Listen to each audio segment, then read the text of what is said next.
Olá, meu nome é Juliana e esse é o podcast Clássicas Sem Classe, no qual eu falo sobre escritoras pouco lidas, excluídas do cânone ou esquecidas, bem como clássicos da literatura queer. Tudo sem a menor classe, claro.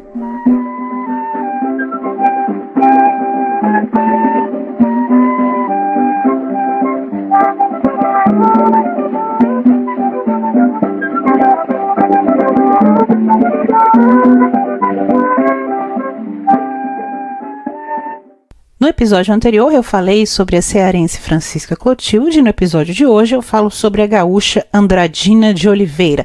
O episódio de hoje é o último da terceira temporada do podcast Clássicas Sem Classe. Para fechar essa temporada, essa não foi uma escolha aleatória, eu escolhi uma gaúcha justamente pela situação dramática pela qual o Rio Grande do Sul tem passado agora, e não só, porque Andradina escreveu um romance no qual a cidade de Porto Alegre é quase que um personagem, e é muito emocionante ler essas cenas quando os personagens percorrem os locais que conhecemos aí da cidade.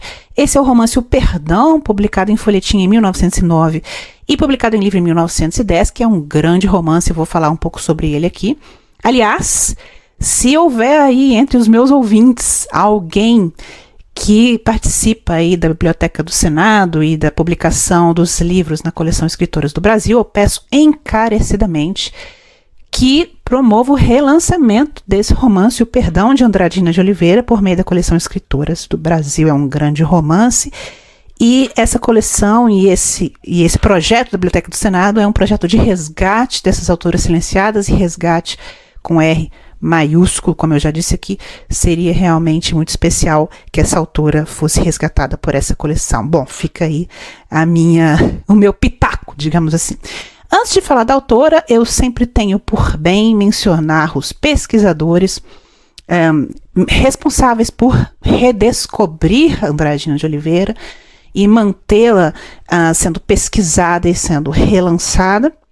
E eu não poderia deixar de mencionar esses pesquisadores aqui, porque é minha forma de agradecê-los publicamente pelo trabalho que fizeram e homenageá-los publicamente aqui nesse podcast. E não só, que é um podcast de divulgação científica, então divulgar o trabalho desses pesquisadores, e são eles: a professora Rita Terezinha Schmidt, Selma Alves de Souza, Salete Rosa Petit dos Santos, Hilda Agnes Hübner Flores, Rosa Cristina Ruth Galtério, Lúcia Henriques Maia, Tiago Moreira Aguiar, Marlene Rodrigues Brandout, Carla Armani Medeiros, Regina Kohlrausch, Karen Garbo, Letícia Baron Bortoluzzi, João Cláudio Arendt, Julian Bortz, Yasmin Yamil Nadaf, Maria de Lourdes Eleutério, Ricardo Araújo Barberena e Pedro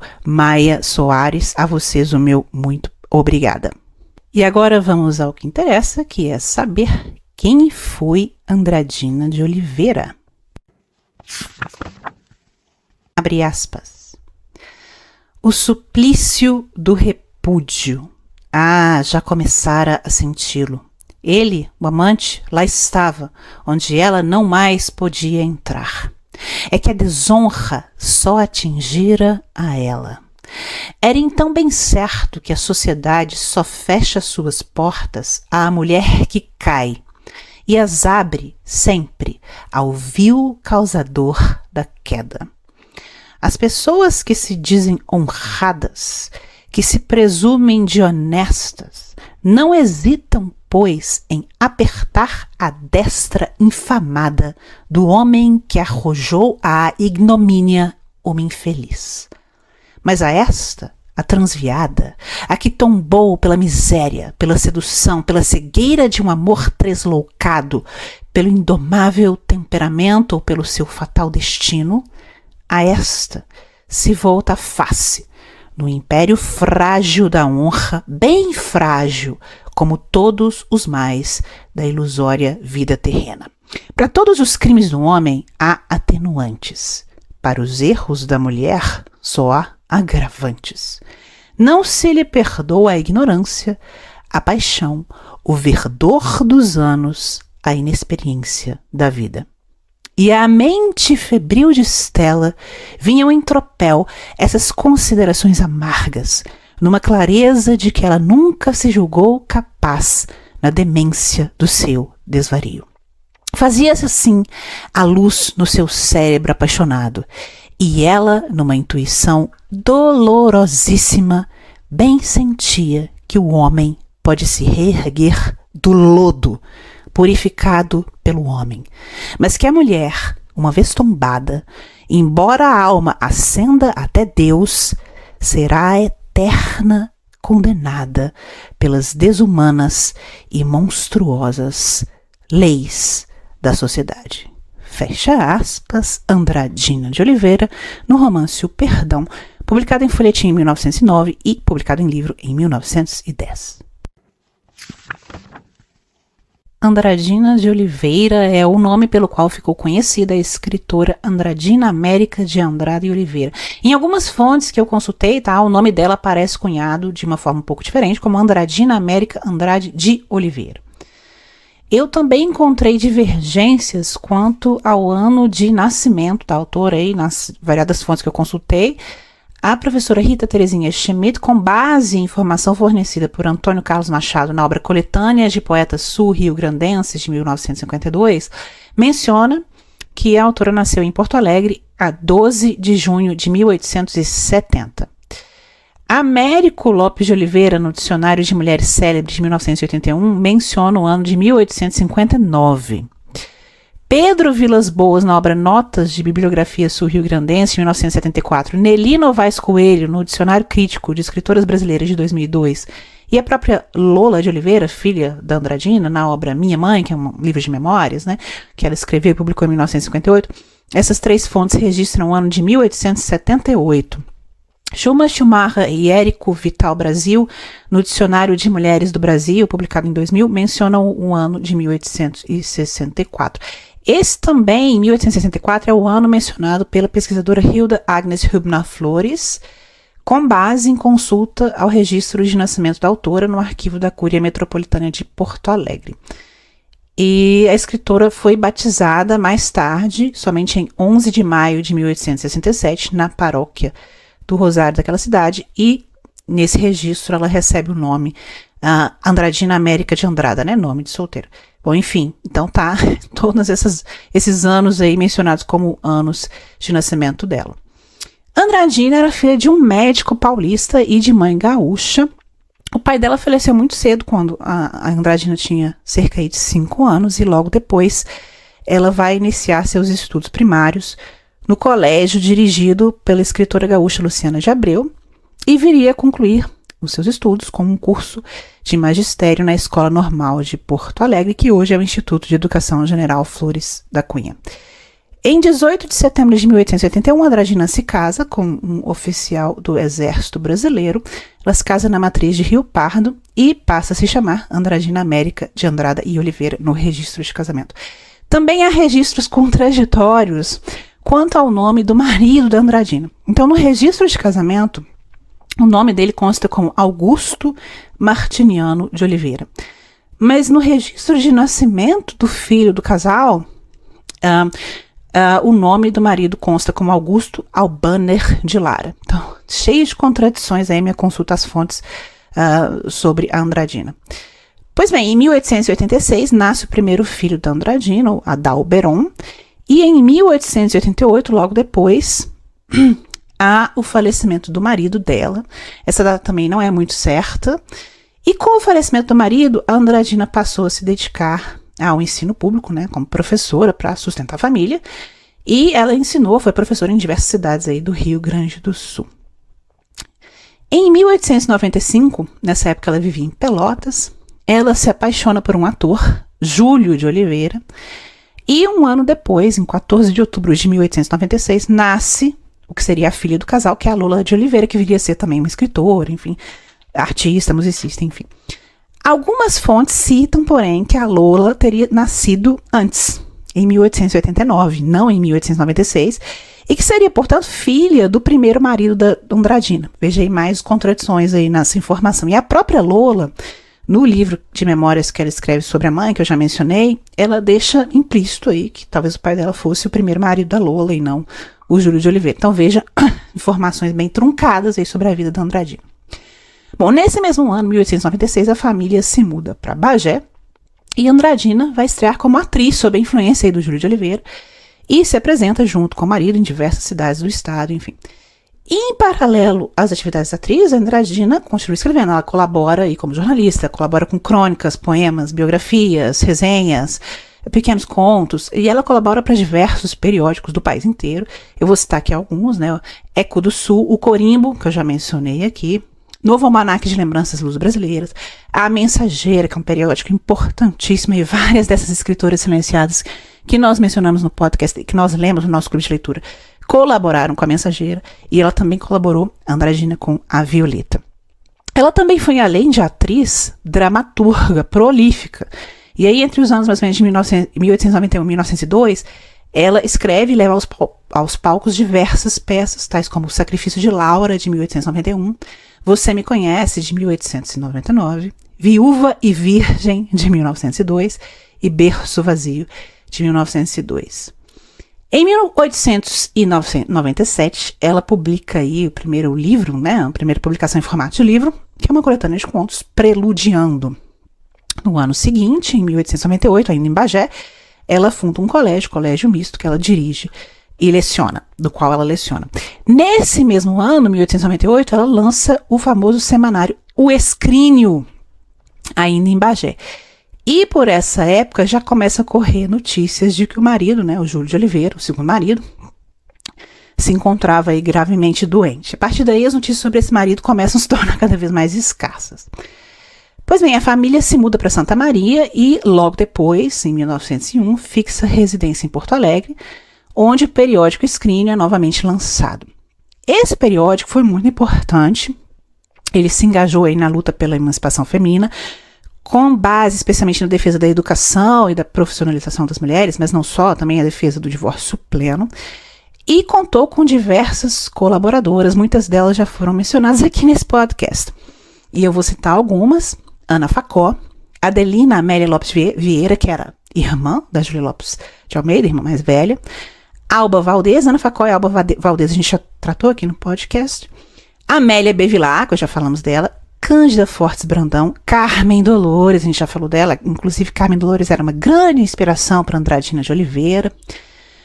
A Andradina vai dedicar um dos seus livros a Carmen Dolores, ela vai dedicar o livro Divórcio, e vai chamar a Carmen Dolores de a grande evangelizadora, né? Porque Carmen Dolores foi uma das grandes defensoras na imprensa do divórcio pleno, da legalização do divórcio pleno.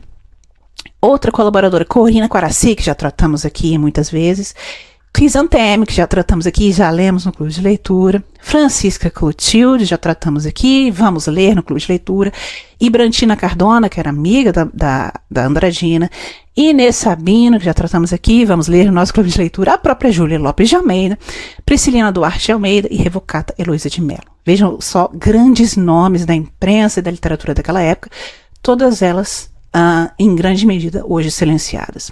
E nós tentamos dar voz a elas aqui nesse podcast na medida do possível. Pois bem, continuando a história da Andradina. Em 1904, a autora lança uma coletânea aí de prosas curtas, Pensamentos para Cartões Postais. Esse título é bem interessante, né? Em 1906, ela sofre mais um baque. Veja, ela perdeu o pai muito cedo, perdeu o primeiro marido. Esse segundo marido aí, a gente não sabe o que aconteceu, pode ter morrido também. Em 1906, ela perde o filho. O filho falece em 21 de agosto de 1906, aos 20 anos de idade, acometido de tuberculose. E aí ela entra em um grande luto, e devido a esse luto, a publicação do Escrínio é encerrada temporariamente e o relançamento desse periódico vai acontecer apenas anos mais tarde, em 16 de setembro de 1909. Com o intuito de promover o resgate da memória cultural brasileira produzida por mulheres, né, a fim de dar visibilidade especificamente à mulher gaúcha e inscrevê-la como protagonista da história do país, Andradina vai publicar em 1907 a obra A Mulher Rio-Grandense, primeiro volume, né, primeira série, que é o de Escritoras Mortas. Esse volume, nos planos, aí, nos planejamentos da Andradina, seria o primeiro de uma série que compreenderia 5 volumes, né? O segundo volume seria Escritoras e Artistas Contemporâneas. Esse primeiro era Escritoras Mortas. Segundo, as Escritoras e Artistas Contemporâneas. Terceiro, Cientistas e Amadoras da Arte. Quarto, Educacionistas e Anjos de Caridade. E, finalmente, 5 tipos de beleza. Entretanto, a escritora apenas chegou a publicar o primeiro volume. E já no prefácio, intitulado 2 palavras, Andradina destaca aí a motivação do seu projeto. Abre aspas. Dia muito venho afagando a ideia que ora procuro pôr em prática, a de escrever algo sobre as filhas do Rio Grande do Sul. Em nosso país, muito pouco se tem escrito sobre as mulheres, que não são poucas, que têm saído da linha vulgar. Tive em mira tornar conhecida a atividade feminina neste extremo sul de nossa pátria, onde a natureza cerca o homem de um cenário apropriado às grandes ideias e às grandes ações. Fecha aspas. Nós já tivemos a oportunidade de mencionar nesse podcast 2 livros que entram nessa linha de inserção da mulher na cultura, na história do país e do mundo. O Galeria Ilustre, né, da Josefina Alves de Azevedo, que vem destacar mulheres do mundo inteiro e fazer pequenas biografias dessas mulheres. Nós já tratamos em podcast quando falamos dessa autora. O Mulheres Ilustres do Brasil, da Inês Sabino, também, que vem tratar especificamente das brasileiras. E agora, o livro das mulheres gaúchas, né, da mulher rio-grandense, escrito e publicado pela Andradina de Oliveira. Pois bem, a Andradina destaca até expressamente a obra da Inês Sabino, né, Mulheres Ilustres do Brasil, que é uma obra de 1899, e menciona também a obra de Norberta Silva, Brasileiras Célebres, de 1862, que também é mencionado pela Inês Sabino. Aliás, a Inês Sabino dá aquela cutucada, né, dizendo que isso aqui não é um livro de jardinagem, porque o Norberto tinha falado que queria compor um ramalhete das brasileiras, blá blá blá. Pois bem, a Andradina menciona essas 2 obras, mas aponta a lacuna que há nessas obras em relação especificamente às mulheres gaúchas. E aí ela busca preencher essa lacuna com o seu livro voltado para as gaúchas, né? De gaúcha, eu acho que a Inês Sabino só menciona a Maria Benedita Bormann, né, que assinava sob o nome de Délia, escritora, que a gente vai inclusive ler no nosso clube de leitura. Já falei sobre ela em um episódio de podcast aqui. A Inês Sabino trata da Bormann e a Andradina também vai falar da Bormann. Pois bem, as escritoras incluídas no volume da Andradina são as seguintes: Ana Eurídice Eufrosina de Barandas, Revocata dos Passos Figueroa de Melo, Rita Barém de Melo, Luciana de Abreu, Maria Benedita Bormann, Leocádia Greco, Luísa Cavalcante Filha, Alaide Ourech, Delfina Benigna da Cunha, que também é tratada, essa também é tratada pela Inês Sabino, então são 2, Maria Josefa Barreto, Amália Figueroa, Clarinda dos Passos Siqueira e Maria Helena da Câmara Andrade Pinto. Sobre a Adélia, especificamente, eu vou ler aqui trechos do verbete da Andradina. Os verbetes são bem resumidos, né, da Andradina. Porque é uma autora que a gente já tratou no podcast e que a gente vai ler, então vou mencionar aqui. A Andradina escreve o seguinte sobre a Adélia, Maria Benedita Bormann, né?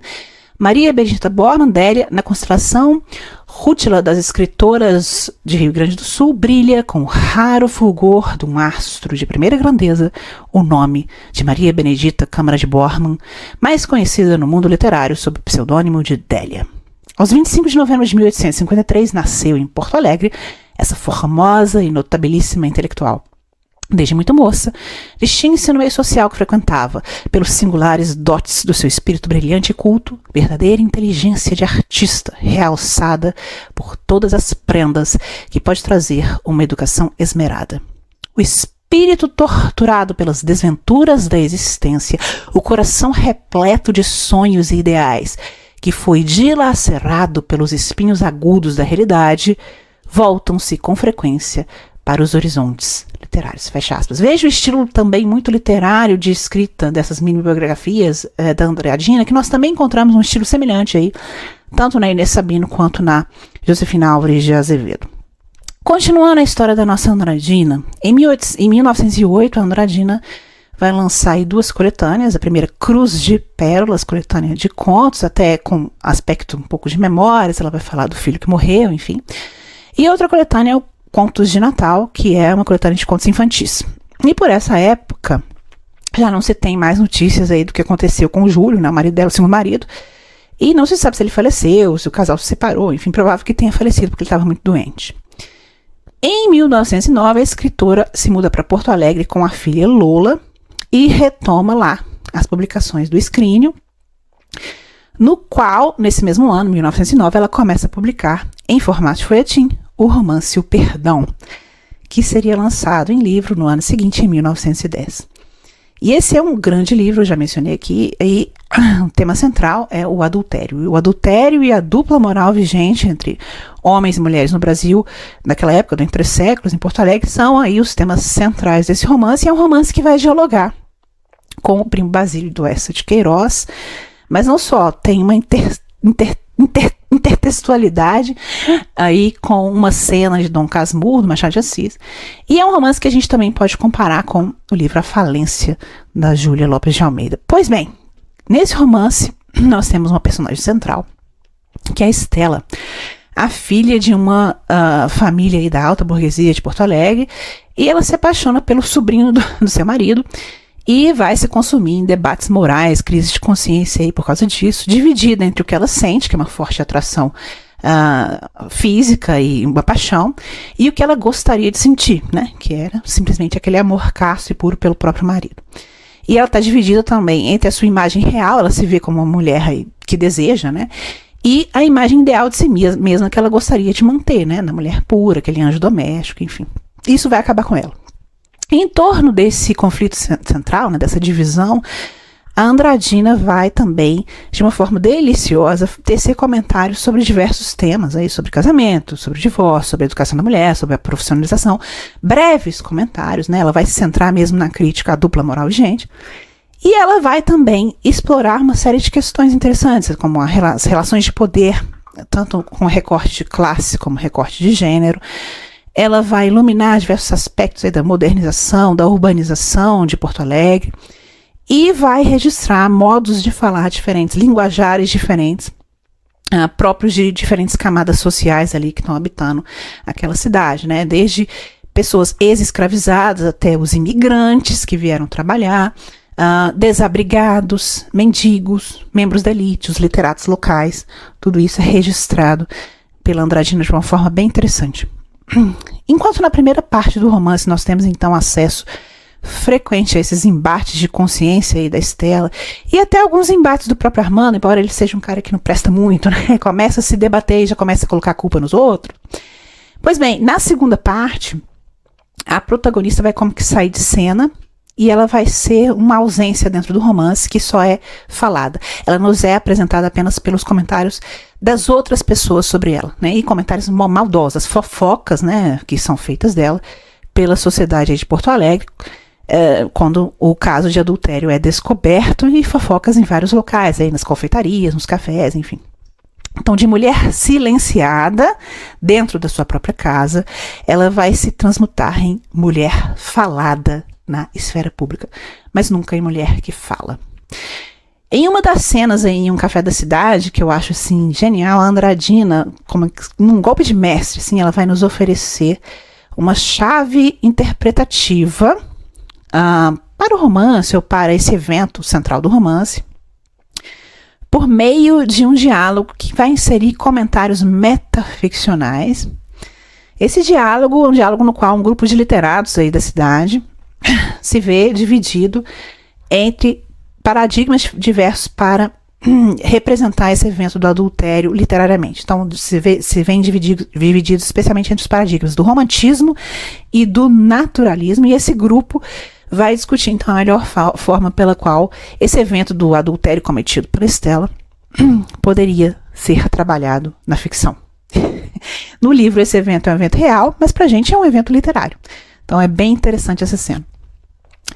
Pois bem, a Andradina vai publicar um outro livro muito importante também, em 1912, ela vai publicar Divórcio, interrogação, que é uma coletânea de narrativas curtas estruturadas em estilo epistolar e escrita explicitamente em defesa da aprovação do divórcio pleno. Vamos lembrar que até então, no Brasil, o divórcio em vigor, né, o que se chamava de divórcio, desquite, admitia apenas a separação do casal, mas o vínculo do matrimônio não era desfeito, o que significava que as pessoas não podiam casar novamente, né? Então, isso também causava não apenas um forte preconceito social contra a mulher, que era rotulada aí como divorciada, desquitada, e acabava por levar a culpa da situação. Não apenas isso, como também causava a impossibilidade de constituição de um novo vínculo matrimonial, e muitos argumentavam que isso gerava toda sorte de imoralidades, né? Concubinato, prostituição, enfim, formação de nova família sem vínculo matrimonial, enfim.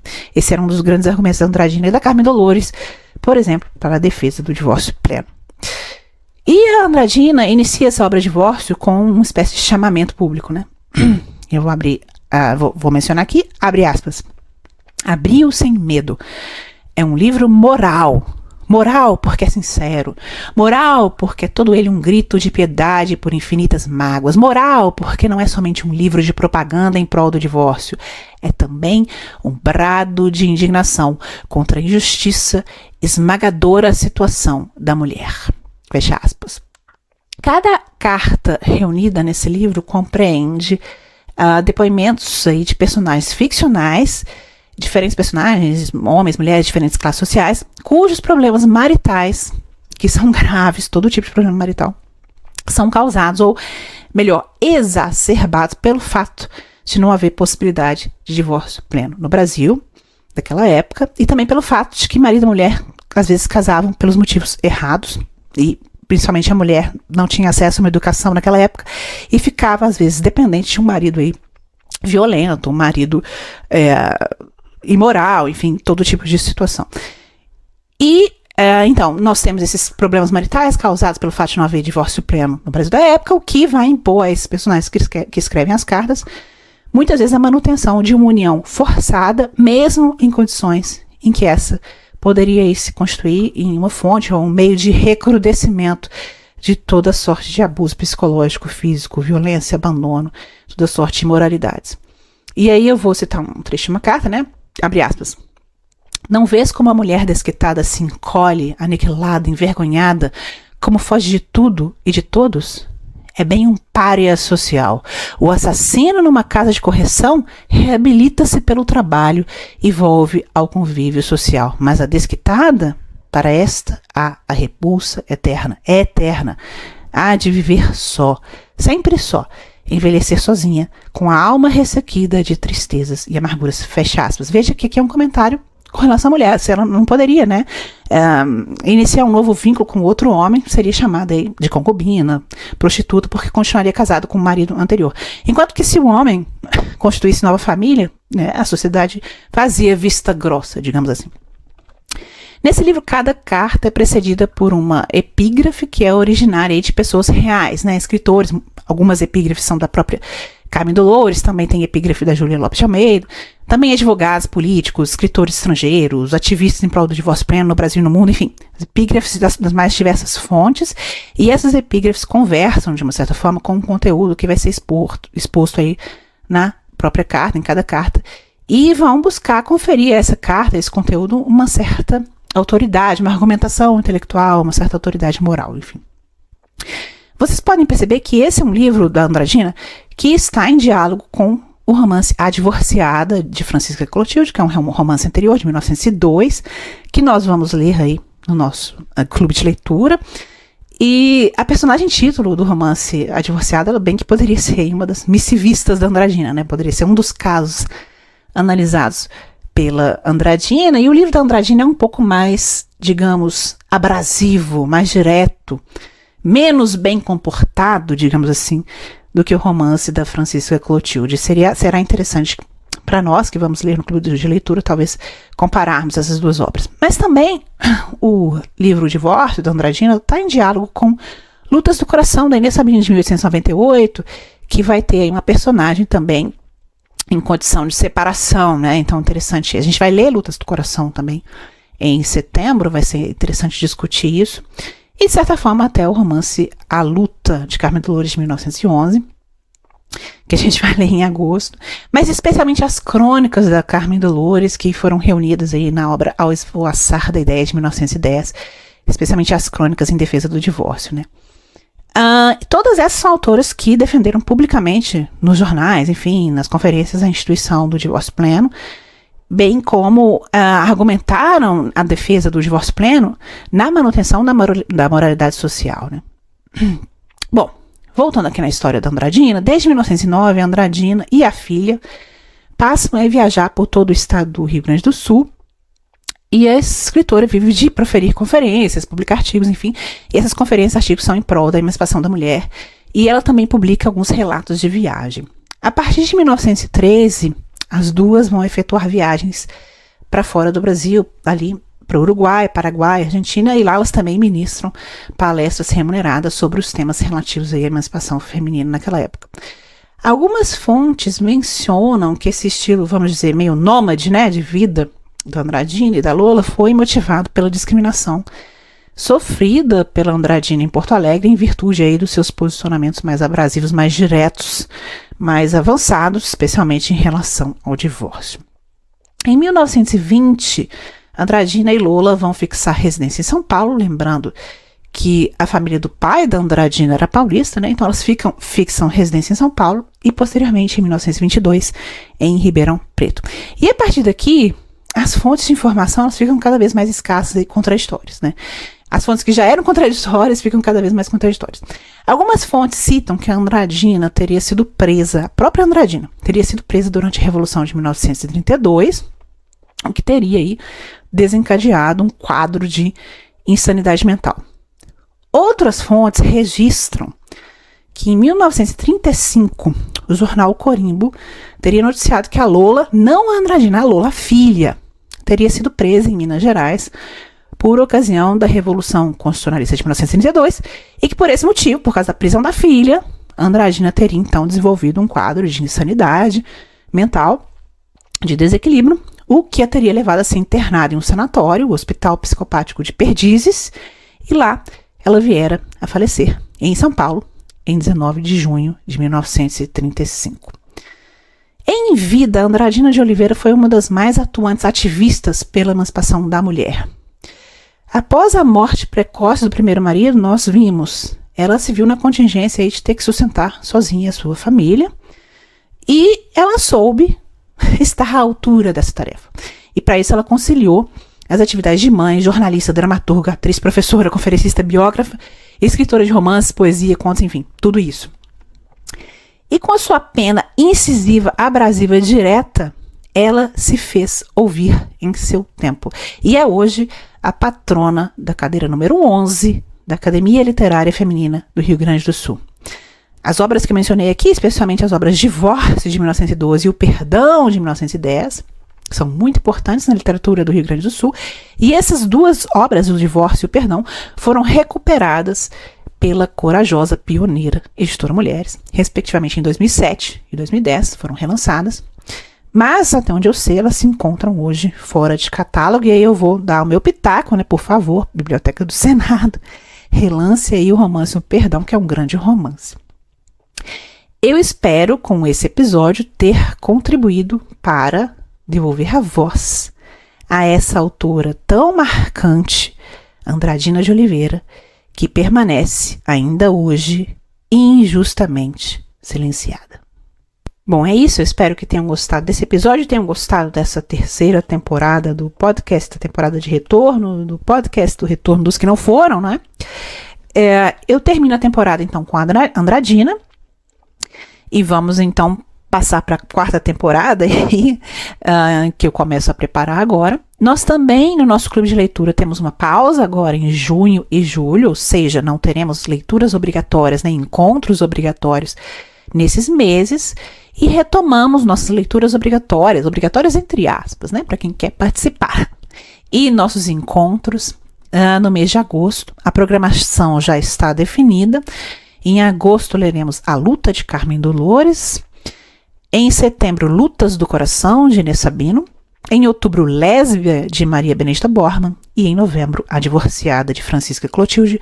Já falei de todas essas obras, essas autoras aqui no podcast. Lembrando que o nosso clube de leitura é gratuito, aberto a todos. Todas as informações estão no box de informações desse podcast, bem como as minhas redes sociais, se quiserem entrar em contato comigo, ok? As discussões do clube de leitura ocorrem em um grupo do Discord intitulado Salão de Diletantes, e os encontros ocorrem online via Google Meet. É isso, e nós nos vemos então na 4ª temporada. Se tiverem alguma indicação, recomendação, crítica, quiserem que eu aborde algum livro, alguma autora, algum tema no podcast, é só entrar em contato comigo nas minhas redes sociais. Todos os links vocês encontram aqui no box de descrição desse episódio. É isso, já falei demais, espero que tenham gostado e nós nos vemos na 4ª temporada. Muito obrigada por tomarem o tempo de escutarem esse episódio.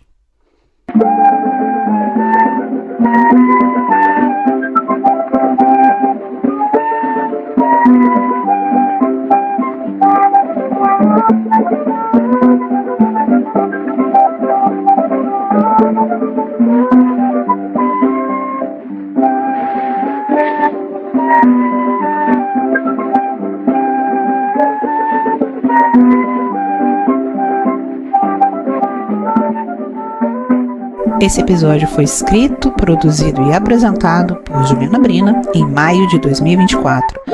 A música tema baseou-se no chorinho Sultana, composto por Chiquinha Gonzaga em 1878 e aqui executado pelo grupo Chiquinha Gonzaga em gravação de 1908. O grupo consistia em Antônio Passos na flauta, Tucci no violão e Nelson Alves no cavaquinho.